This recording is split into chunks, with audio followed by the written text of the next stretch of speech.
voglio portarvi in un mondo per risvegliare la vostra immaginazione e per continuare a sognare.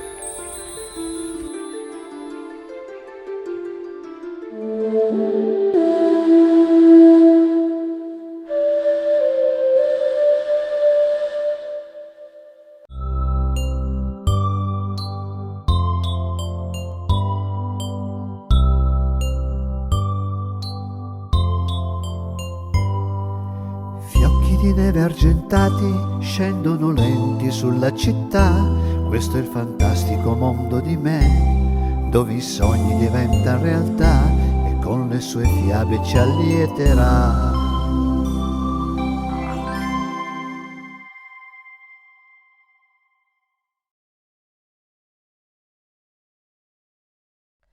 Buongiorno, eccomi qua pronta anche oggi per raccontarvi una favola. E quella di oggi si intitola Cenerentola.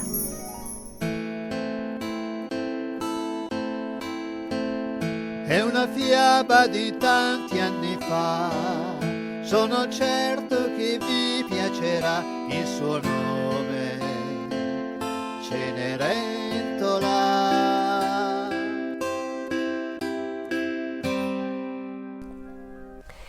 C'era una volta un gentiluomo che, rimasto vedovo con una figlia, decise di risposarsi.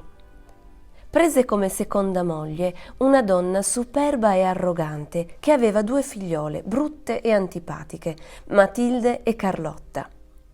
Un giorno il gentiluomo morì e solo la sua figliola, che era buona e gentile, pianse lacrime sincere.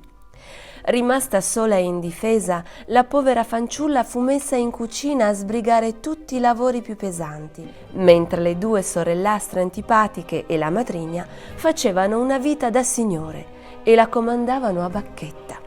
«Sorellastra, portami la colazione a letto! Sorellastra, stringimi questo vestito! Presto, lava per terra!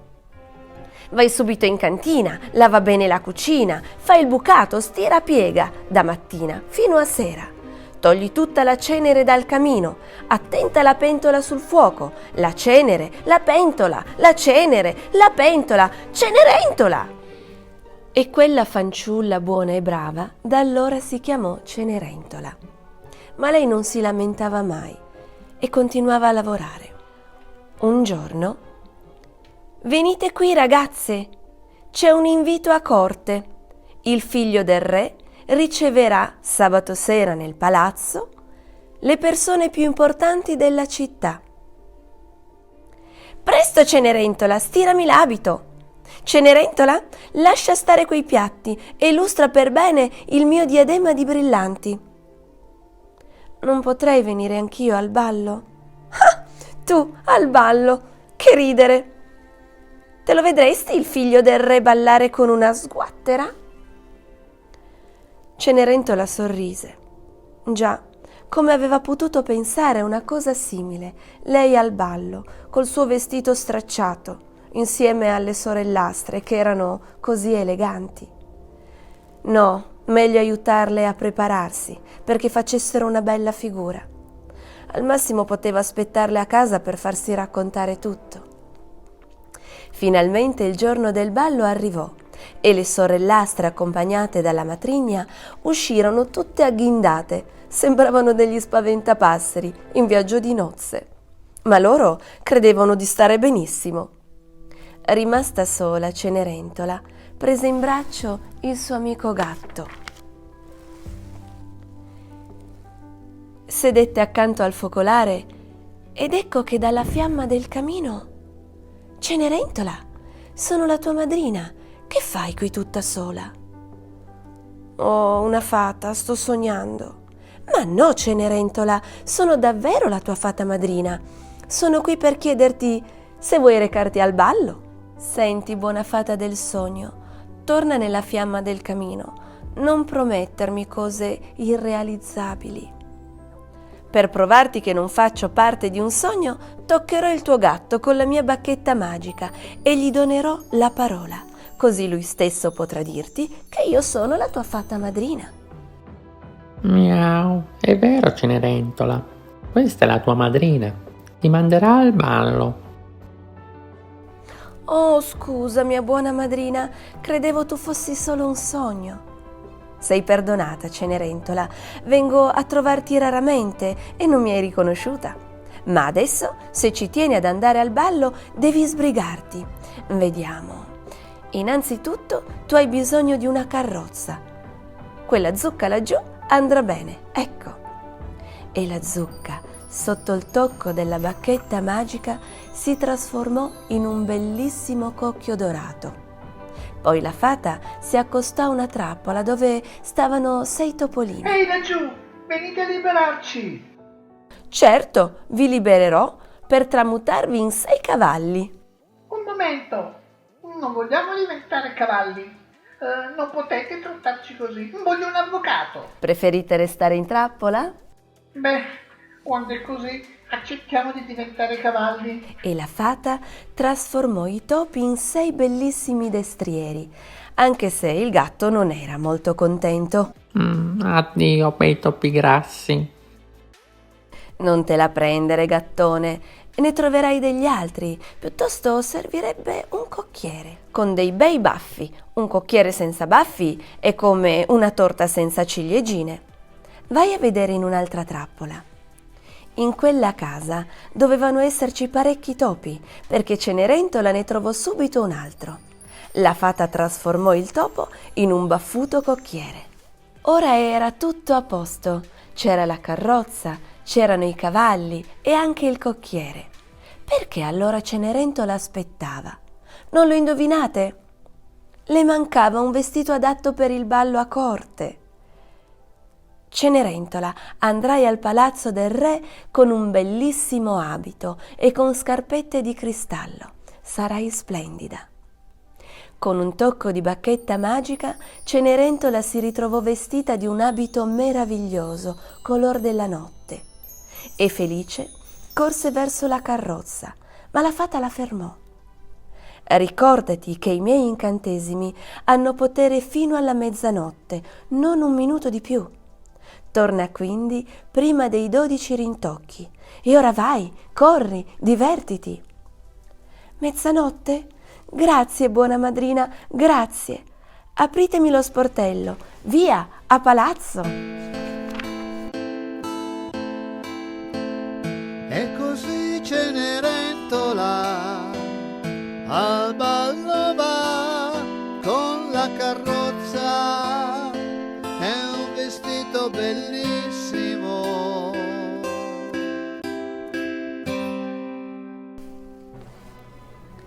In un baleno, la carrozza giunse nei giardini reali. Non vi dico quant'era bello il castello del re, e non vi dico come rimase colpito il figlio del re dall'arrivo di Cenerentola. Il principe era circondato dai dignitari di corte e dai nobili. Vedendo la bella fanciulla, si rivolse a un consigliere. Ditemi, chi è quella fanciulla? Veramente, maestà, non saprei. Strano. È arrivata tutta sola in una carrozza. Attento, maestà, potrebbe essere una strega. Ma che dite, consigliere? Non vedete com'è bella? Le porgerò io stesso la mano per aiutarla a salire lo scalone. Damigella, ecco il mio braccio. Degnatevi di appoggiarvi. Benvenuta al ballo. Il figlio del re condusse Cenerentola al posto d'onore. Nella sala tutte le dame osservavano con invidia la bella fanciulla che aveva attirato l'attenzione del principe e si domandavano curiose chi fosse. Il principe ballò sempre con lei e non volle lasciarle andare via a mezzanotte meno un quarto. Cenerentola stava sulle spine ed ecco suonare la mezzanotte. Mezzanotte, addio principe! Aspettate! Non so ancora il vostro nome. Non importa, addio! Non correte via così, vi prego. Oh, guarda, ha perso una scarpina. È di cristallo. È come piccola. Il principe raccolse la scarpina e non se ne separò più. Cenerentola arrivò a casa senza carrozza, senza valletti e con il suo solito vestitino strappato. le era rimasta solo una delle scarpine di cristallo. Oh scarpina, scarpina di cristallo, mi ricordi il mio primo e ultimo ballo, quando il figlio del re guardava solo me e tutte le ragazze invidiose sussurravano «Chi è?» Oh scarpina fortunata, la tua compagna chissà dove è restata, non la vedrò mai più. Ma è ora di lasciare questi sogni. Abbiamo tanto da fare, orsù. Qualche giorno dopo, un banditore passò per le vie della città. Sudditi del reame, ascoltate! Il figlio del re sposerà la fanciulla che potrà calzare una scarpetta di cristallo. 3 dignitari di corte andranno di casa in casa con la preziosa scarpetta. Da domani, gran prova della scarpetta. Tutte le fanciulle del regno si misero in agitazione. Chi di loro avrebbe potuto calzare quella scarpina? Ma era veramente minuscola e i piedi delle donne grandi grandi. Anche le 2 sorellastre di Cenerentola vollero tentare. Forza, signor dignitario, spingete di più. Ma damigella, proprio non calza. Che rabbia, adesso provo io. Non lo credo necessario. Permettete che provi anch'io? Voi? Beh, provate un po'. Vediamo, ecco. Calza perfettamente. Finalmente. Ma come è possibile? Non ci credo. Sarà un tranello, non può essere lei.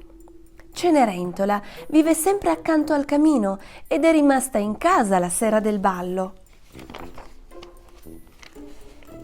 Care sorelle, questa scarpetta l'ho smarrita. Ecco l'altra. Ha la scarpetta destra e noi abbiamo la sinistra. È evidente che questa povera ragazza è proprio la misteriosa fanciulla venuta al ballo. Ed ecco apparire la buona fata, che senza dire una parola tocca il vestitino di Cenerentola. E davanti ai dignitari e alle sorellastre appare una fanciulla splendidamente vestita. Cenerentola, chi ti riconoscerebbe così abbigliata? Ma allora eri tu. Sì, cara sorella, ero io. Perdonaci, Cenerentola, per tutto quello che ti abbiamo fatto. Non punirci ora che sposerai il figlio del re. Ma che dite? Non ho mai pensato di farvi del male. Quanto a voi, mia buona madrina, grazie. E ora andiamo, non vorrei fare aspettare il mio sposo. Il principe trovò ancora più bella Cenerentola e pochi giorni dopo venne celebrato il matrimonio.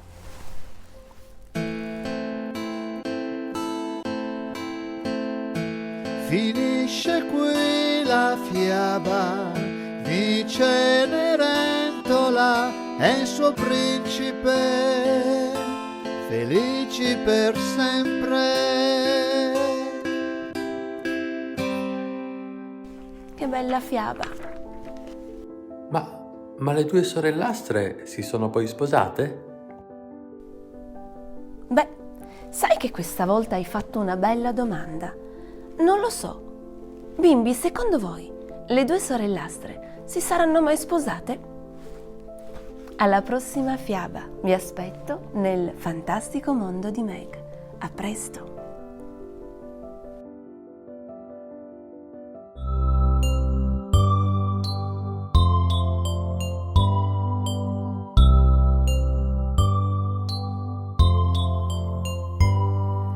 Fiocchi di neve argentati scendono lenti sulla città. Questo è il fantastico mondo di me, dove i sogni diventano realtà e con le sue fiabe ci allieterà.